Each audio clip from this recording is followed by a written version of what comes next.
Hello বন্ধুরা, তোমরা সবাই কেমন আছো? আশা করি ভালো আছো। আমি খুব ভালো আছি। আজকে তোমাদের সঙ্গে আজকের ব্লগটা এসে আমি আমার নাতির জন্মদিনে গেছিলাম। তো আমরা নাতির জন্মদিনে গিয়ে কী করলাম তোমাদের সঙ্গে শেয়ার করছি। প্রথমে তার জেঠিমা বরণ করে নিল। তারপরে তো বরণ করা শেষে চন্দন টিকা লাগিয়ে দিচ্ছে। তো এইবারে ও বসে দেখছে কখন ওকে দেবে।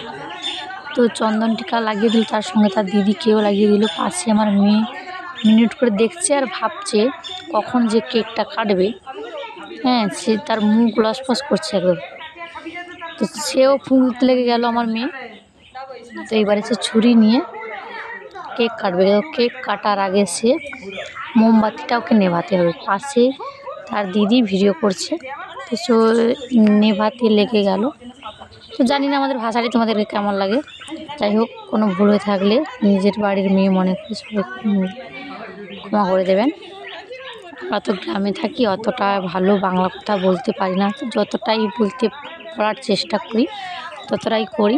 যাই হোক, সে এখন মুখ দিয়ে মোমবাতিগুলো নেভাচ্ছে। তো অনেক জায়গায় মোমবাতি না নেভানোর নিয়ম থাকে, তো আমাদের এখানে নিভিয়ে দিচ্ছে। তো নেভানো হয়ে গেছে, লাস্টে একটা বাকি আছে। পাশে তো আমার মেয়ে কী করবে খুঁজেই পাচ্ছি না। ও তখন ক্যাডবেরি দেখে ওর মাথাগুলো ঘুরে যাচ্ছে, এত ক্যাডবেরি। তো পাশেই তার দাদা তো হাত ছাড়িয়ে রেখে দিল। এইবারে সে কেক কাটছে। আর দিদি পাশ থেকে একটু হেল্প করলো। আমি ওখানে সামনে দাঁড়িয়ে ক্যামেরা করছি। তো আমি মাঝখানে আসবো ক্যামেরার সামনে। তো আমার ক্যামেরাটা দিকে ধরে দিলে ভালো হতো। তো কেউ তো ধরার কেউ নেই, নিজেই ধরেছি। যাই হোক, কেক কাটা শুরু হয়ে গেল। এইবারে তো খাবে, সবাইকে খাওয়াবে। আমার মেয়ে তো পাগল হয়ে যাচ্ছে, কি করবে না করে খুঁজেই পাচ্ছে না। ফার্স্টে তাকে তার মামা খাইয়ে দিল, আমার মেয়েকেও খাইয়ে দিল। তো এইবারে সে কেক একটু হাতে নেবে, সবাইকে খাওয়াবে।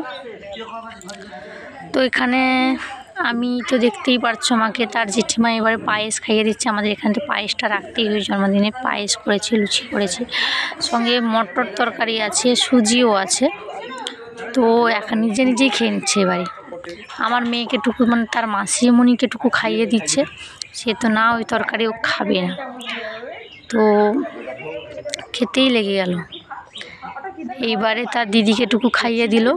একটু তো মায়া হলো, সবাই চেয়ে আছে একটু খাইয়ে দিই। কথাগুলো তোতলে যাচ্ছে, আমরা সেরকমভাবে বলতে পারছি না। এই মুহূর্তের মুখটাও কেমন একটা লাগছে, খুব ভালো লাগেনি মুখটা, মনে হচ্ছে মুখটা জোরে জোরে যাচ্ছে। যাই হোক,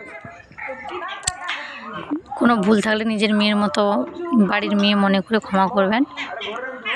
তো এবারে ও খাচ্ছে। ওর পাশে ওর দাদা কী করলো, আমার মেয়ে আছে দেখে পেপারে করে ক্যাডবেরিগুলো বেঁধে রেখে দিল, যাতে না কেউ নিতে পারে। তো এইবার তো খেতেই আছে। তো জানি না আজকের ব্লগটি কার কেমন লাগবে। যাদের যেমনই লাগবে তারা প্লিজ কমেন্ট করে জানিও আজকের ব্লগটি কেমন হয়েছে। তো এখন ও খাওয়া কখন সরবে জানি না, খেতেই আছে।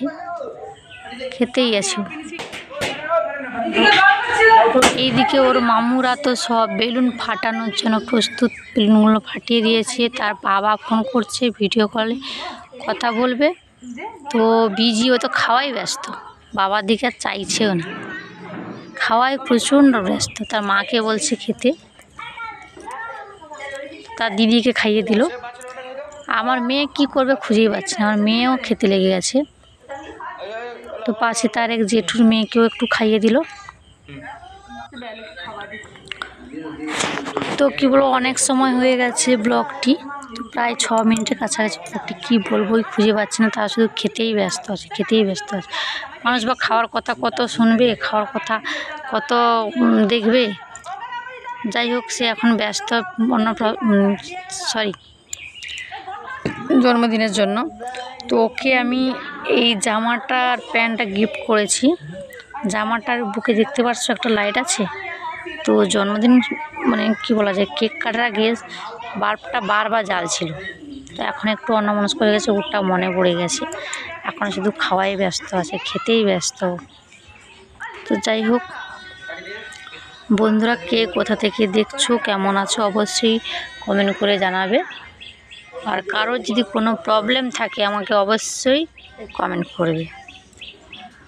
যাই হোক বন্ধুরা, প্লিজ সবাই সবাই সবার পাশে থাকো, সবাই সবাইকে হেল্প করো। জানি না এখন ইউটিউবে কী নিয়ম বেরিয়েছে, ইউটিউবে সবার কেন এই ওয়াচ টাইম কেটে নিচ্ছে তাও জানি না। তোমাদের যদি কারো কেটে নেয় অবশ্যই কমেন্ট করে জানাবে। জানি না কী হবে, অনেক দিন বাদে তোমাদের সঙ্গে ব্লগ শেয়ার করছি, কারণ ব্লগটা শেয়ার করতে পারছি না। বাড়ির একটু প্রবলেম ছিল, তো সেই বাড়িতে অনেকজন লোকজন ছিল, আর ক্যামেরা নিয়ে ব্লগ করতে খুব অসুবিধা হতো।